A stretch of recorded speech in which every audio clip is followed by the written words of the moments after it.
because a lot of the games that RQ has played in MSC has been with Lemon. Yeah, I definitely agree, and that's so hard to actually do when it comes to RQ. It was the same to be said for Toda during the MPL NY series as well, where they do have a lot of substitutes. But based on the stats, you can see the difference in terms of stats, right? The Lang strategy does favor on Toda a little bit more. That's why you see so much damage output coming in from Toda as compared to RQ, which is more objective based.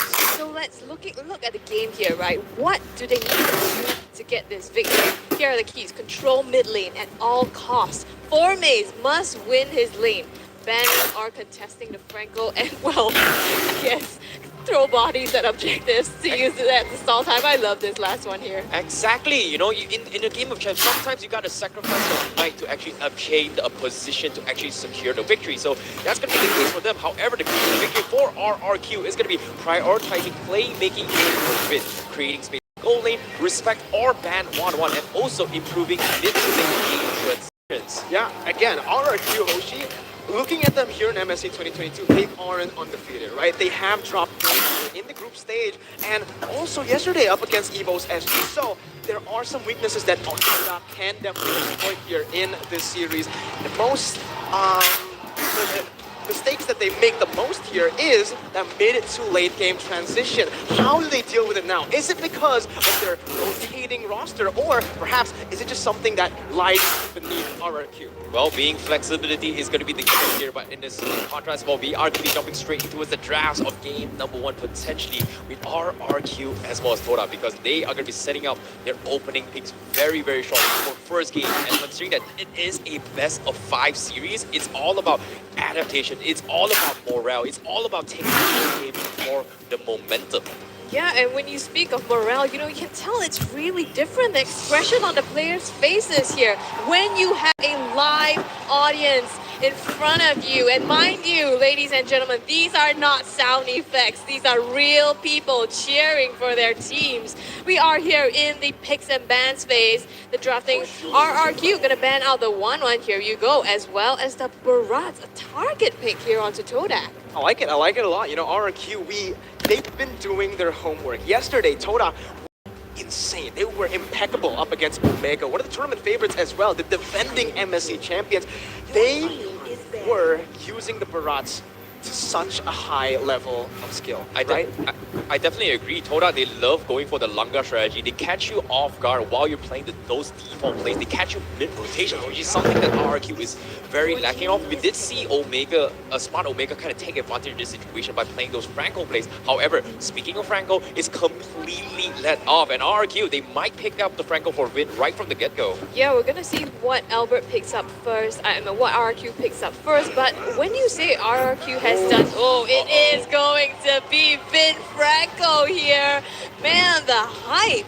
But you mentioned that RQ did their homework, and Todak has done the same, even though Xavier hasn't quite performed this season. This is a classic Todak special. You know, arguably, RQ, they've got a pretty decent win rate. It's almost close to 100% for Franco. But you must understand, Todak, they let you get your comfort picks, and then they find a way to break down your mental strength. And that's the classic Todak. And now, this opening pick with Franco, how will they deal with it? I'm looking for potentially a Diggy composition, but as of yet, let's talk about Yeep. Yeep is something that Moon is really, really good at. I'm not sure whether they're going to go for it, but it looks like it is going to be the Yeep as well as the Baxia coming in from Toda to set up the tempo. Yeah, I really like the picture coming in for the side of Toda. They pick up a frontliner and also that Yeep. We saw this earlier on, RSG SG up against Falcon. When the Yeep was picked up after a Franco, it didn't really do too well. But this time around with a solid frontliner, RSG tried to do the same thing, didn't really work out because they fell too far behind in the early game. This time though, Todak, they're looking to maybe perhaps slow the tempo down. They don't want to go and fight with RRQ's tempo, with their rhythm, and they're trying to make their own. RRQ on the flip side, with the Franco pick, it seems like they're just going to go with solid early game aggression. We all know how dangerous Albert is in the early game with the Assassin. Julian will be the pickup for Albert and a signature pick for R7. It's the Esmeralda coming through in the first phase. The thing about this Julian pick right now, you're not exactly sure, right? I mean, yes, they might also pull it into the jungle if they really wanted to.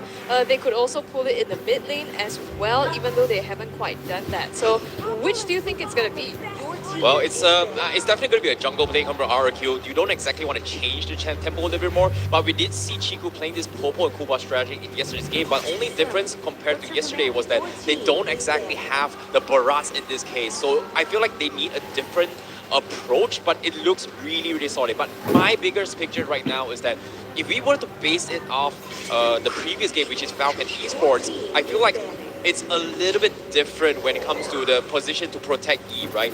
Lolita wasn't exactly the greatest of choice. They might be targeting onto Zoom's heroes a little bit more coming from RRQ. Yeah, and the thing is, when we're talking about Todak here, they picked up a Popo and Koopa that really did well yesterday up against Omega in their final game. RRQ, though, they're trying to reserve that slot for the last two picks.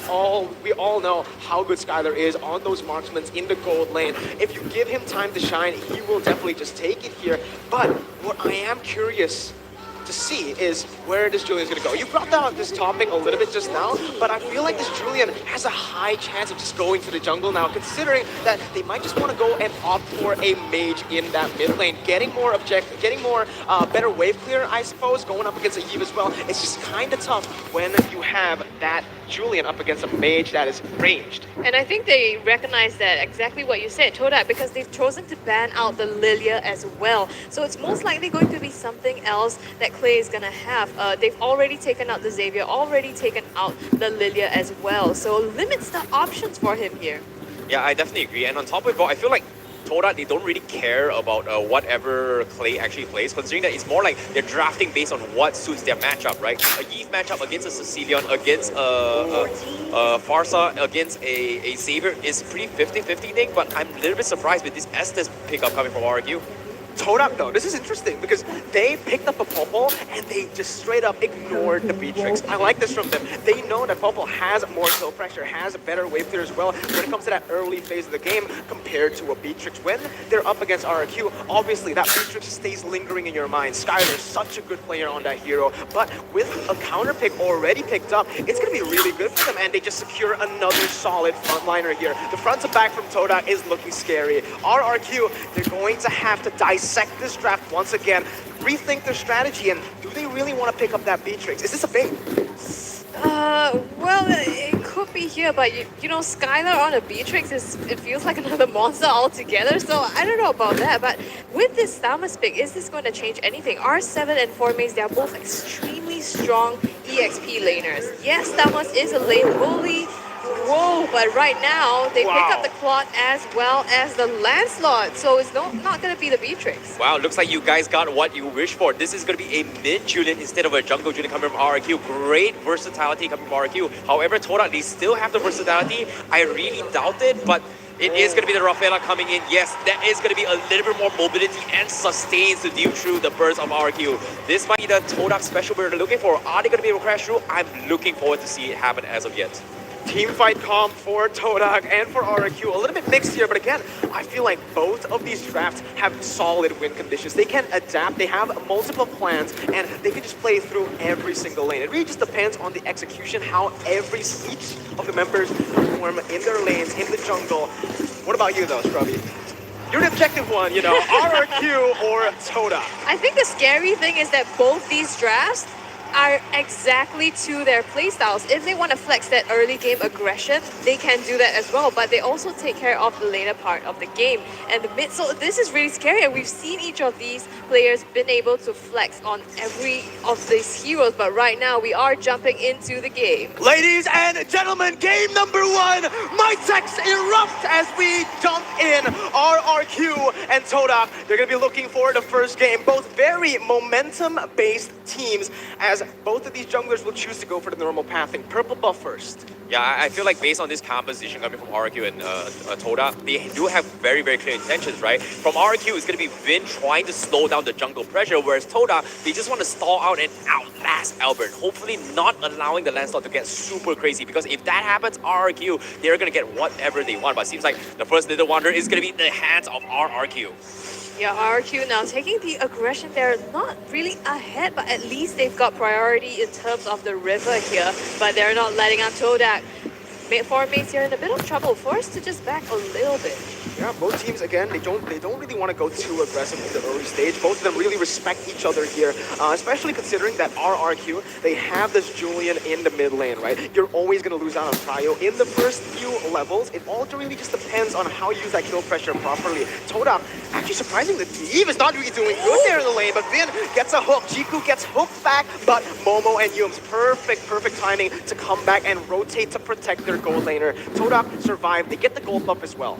Yeah, that's the beauty of having Todak's composition, right? In Pokemon, even you get the hook, it's not necessarily something you can deal with, considering that you can kind of counter it with the Koopa surprise, you get the heals, etc. But even if the hook comes in, look at this, they're just too tanky to finish him off, and that's the idea coming from Todak. They just want to stall for time, but look at this, Todak, they are going to try and force the issue, but nope, they do force our big flicker off the win, so we are not going to see that flicker hook anytime soon yet. Albert puts some damage onto Four Maze here just in time as the first turtle of the game is spawning, and this gives him the advantage to start leashing the objective. In the mid lane though, they are trying to rotate down to take this. They're gonna contest it. This is what we said, right? RRQ, they know that mid lane prio is not a priority for them. They go straight for the turtle right here. Goes in for the retribution. Albert does not miss these opportunities. R7 jumping to the back lines. Real world manipulation. Cancel away. Bloody Hunt as well, but Albert, he's going to just run away as Clay gets picked up. R7 versus 4 versus 3 there. He picks up 1, and it is a fair trade. RRQ get the objective.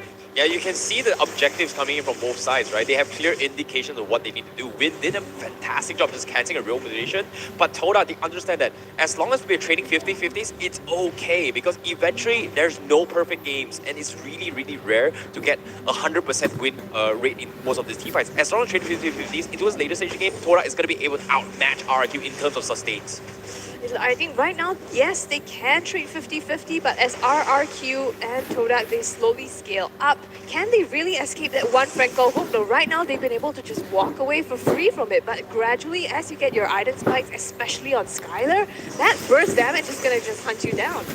The kill pressure, that's the main thing here. As we take a look at the items. Yeah, and as of now, you can see the itemizations coming from Chiku in particular. He's building a little bit more Blade of Despair to choose for the fight. However, looks like there's going to be a Langar coming in. There you go, Momo jumps over the shield unity. Chiku picks up the kill, and again, my tech just erupts. Every single time we see Todak initiating on these fights, getting the kills, my tech erupts, and this is a big buff for them, right? Again, Todak really likes it when the crowd are behind them. Top side, going to be engaged on Skylar. Very, very dangerous position. Still gets out with a battle mirror image, and it is just both teams resetting once again, waiting for neutral objective. This is the classic Todak that we usually see. They tentatively like to hit you where you least expect it, but it's very smart of Skylar on how he's taking all these trades. As soon as they see Todak down to his mid, going for a couple kill potential, he immediately tries to even up the scores. And based on this economy, you can see RQ is still leading by 500 in contrast to Todak. But as of yet, Vin is going to preemptively expect a gank coming from Todak.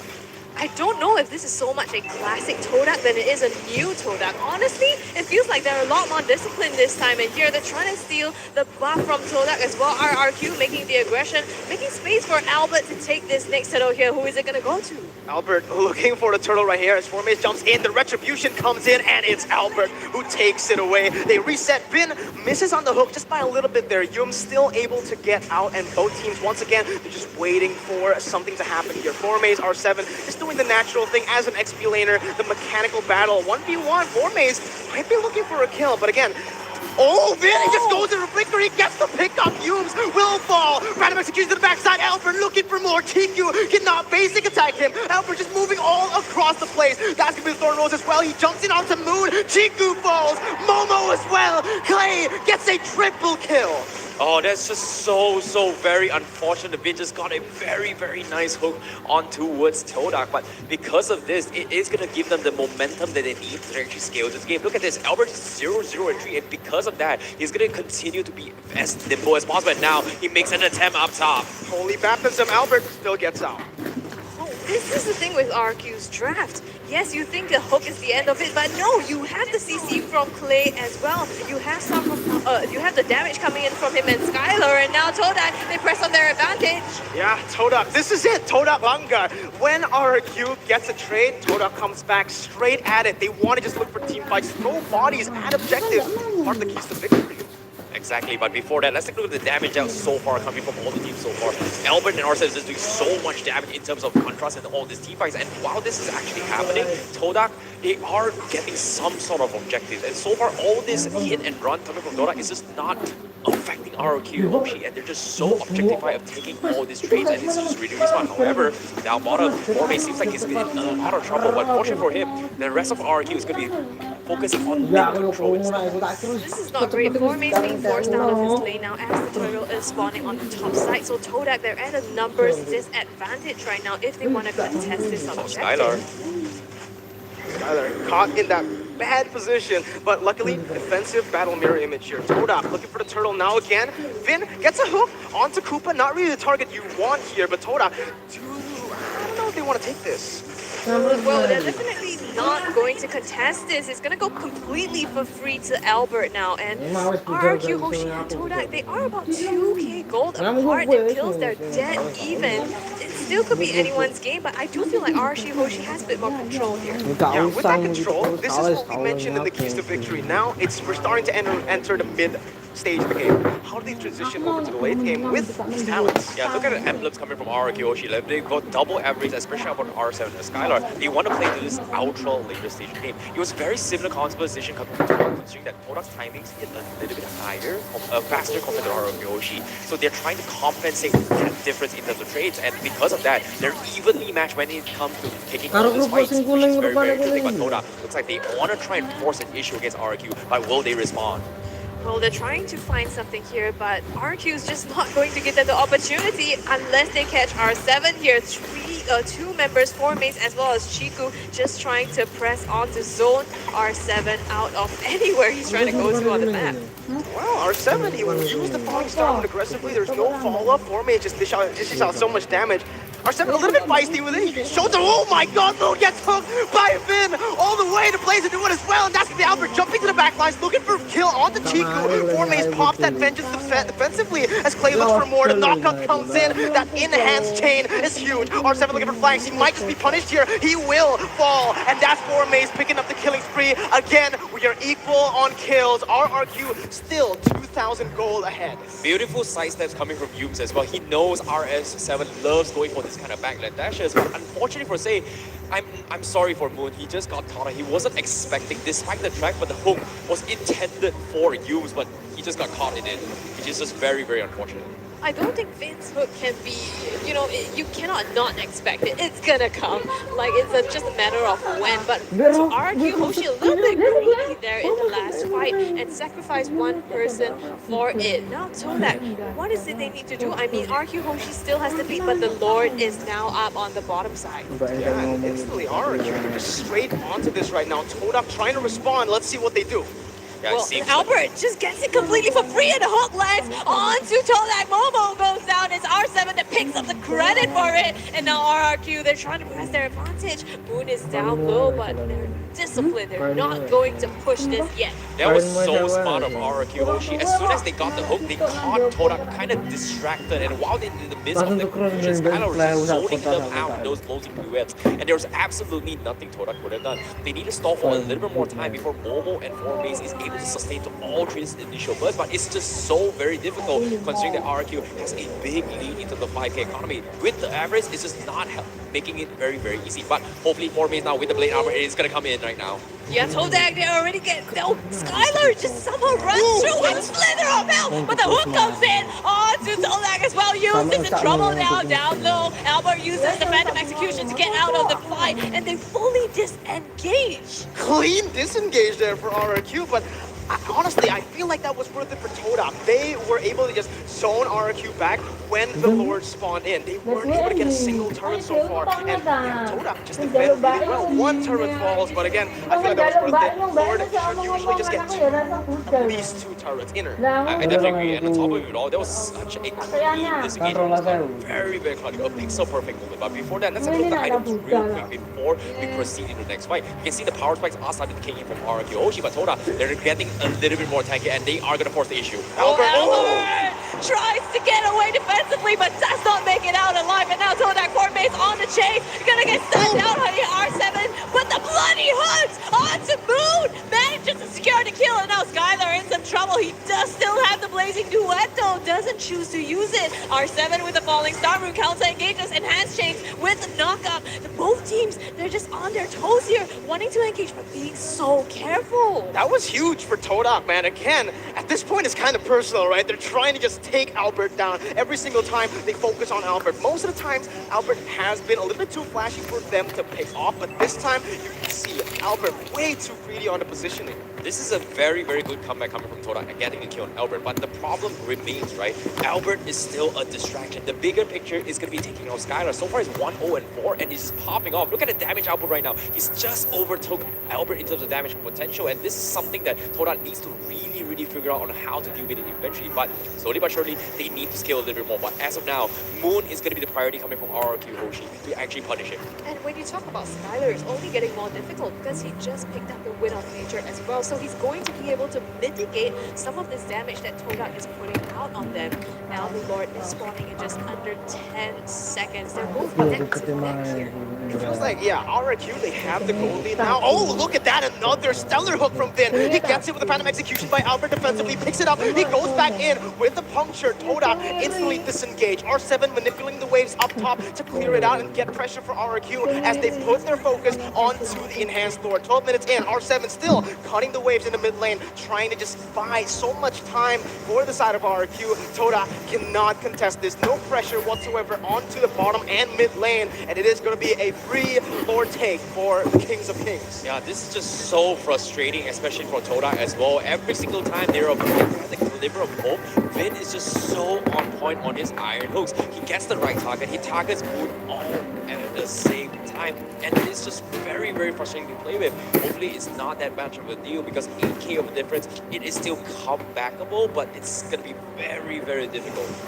Yeah, I mean 8k difference is probably like one item a piece almost for each of the members, so that's definitely a huge leap for Hoshi here. It's comfortable, and now they're gonna look to press their advantage here with the Lord coming up on inhibitors. Oh, well, it's going to be the hook again. How does he get this? It's on to Yums. He's going to get taken down there. Real world manipulation pop just to defend, and that top side will be pushed in. Both turrets in the mid and that top side have been taken to a quarter of HP. Toda needed to look for that Langar play to come back into this game.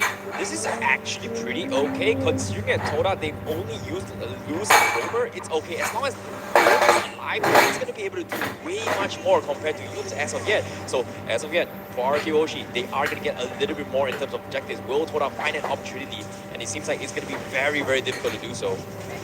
And I think this is where Toda is starting to hurt it. But 4Maze tries going for the engage here. Momo follows behind, but RRQ Hoshi already created distance. They're pressing on. Albert uses the Thorn Wars to mitigate some of the damage here, and they successfully just retreat full on. This is RRQ Hoshi. If they want to go, they go. They don't have to engage. Discipline. This is the refined RRQ. With Coach Phil at the helm, we can already tell, right? Very different from M3, where they just look for brawls, fights constantly. Now they are disciplined. They take their time. They don't go too aggressive. 10,000 gold lead right now. They don't want to lose it, especially considering Todok's track record against Indonesian teams. You know, the group stage. On it. Yeah, man. Feels bad. I get Feels it. bad. Feels bad. Okay, to be fair, this is a little bit on the draft as well. You see, RQ Hoshi has a non-committal hook. As compared to Todak, they have to use the shield Unity to be able to engage as well. So I feel like this is a little bit tough for them to start something. Yep, as of yet, Toda, they just got the Malefic Roar up and Chiku. He's going to be able to do a little bit more damage, but it seems like Toda, they might need to shift their focus. Instead of focusing on Skylar, they might look to pull you on Vin or maybe R7 instead of complementary to try and get some sort of economy lead. But before that, let's take a look at the items real quick, because as of yet, they're still growing a little bit more. We do see a little bit more sustained, but Momo is going to be caught out, but the damage coming from Skylar is a little bit scary to fight this. Here comes the real manipulation, and now RQ Hoshi on the back foot, trying to escape. Now Vin taking so much damage, but they're fine for now. Skylar jumps in, R7 with the falling star moon on the two members. He's sprinting all across the board right now. Chiku just kites back. R7 taking low. Forced to back away. Clay goes in for the enhanced chain. Albert looking for the play once again. 4Maze isolated because of that, and he will lose his life 5 seconds before the enhanced Lord. Perfect timing for that team fight by both teams, but RRQ, they come up on top. Yeah, that was just so unfortunate from Toda. They wanted to force the fight, but at the same time, they're just so worried of where R7 may or may not be. And every single time they're playing a little bit safe, you saw a play coming from 4 mates to set things up, but it was just so difficult considering how much damage and zoning that RRQ is doing to the table. And who could blame them? They're having 11k in terms of E. They just need the right kills, and RQ, they're just not giving it to them at all. How can Toda come back from this? I mean, yes, we have the long-term strategy, and one of the keys to victory was also maybe to start throwing bodies to stall time. We have seen them do that before. Is this gonna work in this case? That's Todak magic, I feel like. For me, whenever I see Todak behind, I'm actually more scared than seeing them ahead. Because they're just so good at playing from behind. They just look for this one team fight that swaps the game, just turns the game entirely on its head. And I feel like that's what they're trying to do here. They're setting up for it. They're looking at how they are managing the waves. Chiku not completely just clearing out the wave up top. They're waiting on it. They're trying to just bait RRQ into the base right now. As Vin misses out on the hook. Enhanced Lord now in the mid lane. 3 waves pushing in. Enhanced. There you go. Chain coming in as well as Albert just, he swings across the entire base. 4 mace pops just defensively. Chiku still on the defense. 3 base turrets have been taken down. Vin missing onto the hook. Yum still able to dodge away from the enhanced chain as Todak look for the re-engage here. It is still Todak with the defense. This is exactly what I mean by throwing bodies. The 2-person that cannot be caught out is, oh no, he just got caught, and then the castle curse is real. With that play, RRQ closes up the game. Wow, that hook! Who would have known that you thought everything was alright, and then a game-ending hook just comes in, sweeps up the victory for RRQ Hoshi.